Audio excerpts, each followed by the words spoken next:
Quem está certo nessa guerra? E ela é uma guerra santa ou política? Primeira pergunta. E depois tem uma outra bem legal também.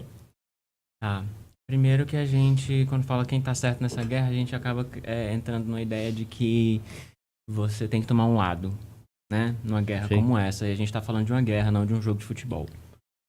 Não é uma torcida, né? Não é uma torcida. Perfeito. A gente tá torcendo pelo quê? Por quem mata mais, quem ocupa mais território, quem expulsa mais gente do seu Tem lugar. que torcer pela paz. A gente tem que torcer por uma resolução desse conflito. E chegou muito próximo da resolução lá nos anos 90, com mediação inclusive do Bill Clinton, na época ainda do Yasser Arafat, do Yitzhak Rabin, mas o próprio Yitzhak Rabin foi morto por um judeu ortodoxo, né? Que era o Yitzhak Rabin, era o primeiro-ministro de Israel, e ele estava ali tentando organizar, estava mediado pelo Bill Clinton junto com Yasser Arafat, que era líder do Fatah, né, que é um outro grupo palestino que luta por Que ficou mais calmo agora, né, que era um outro grupo palestino que luta por uma representação do Estado palestino de uma maneira diferente da do Hamas, né?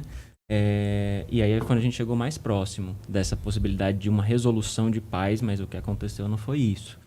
Então, nesse sentido, eu acho que a gente tentar ver um lado, ou escolher um lado, ou torcer por um lado, que é mais absurdo ainda, dentro do conflito, de uma situação de conflito, por si só já é um erro de ponto de partida.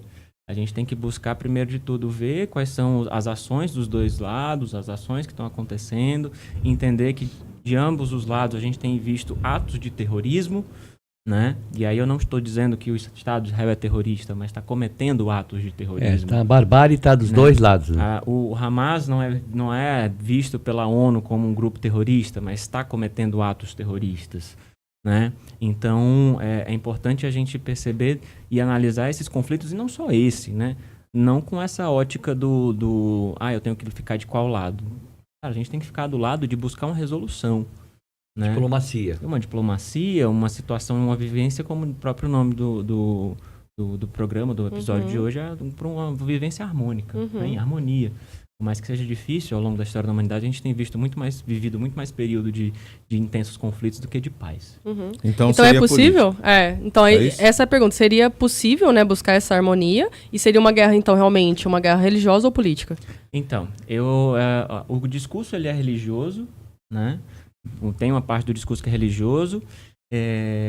Eu acho que é as duas coisas, na verdade, né? Política e religiosa. Né? Então tem questões políticas e territoriais, tem questões políticas envolvendo um controle e um interesse estadunidense sobre Israel como um lugar estratégico diante de vários outros países islâmicos, né? Ou seja, manter Israel forte ali naquela região é manter uma pedra no sapato dos países islâmicos. E aí, mais uma vez, quando eu falo dos islâmicos, não é no sentido de assim, eles são os bonzinhos, ou os Estados Unidos está errado. Não é nesse lugar.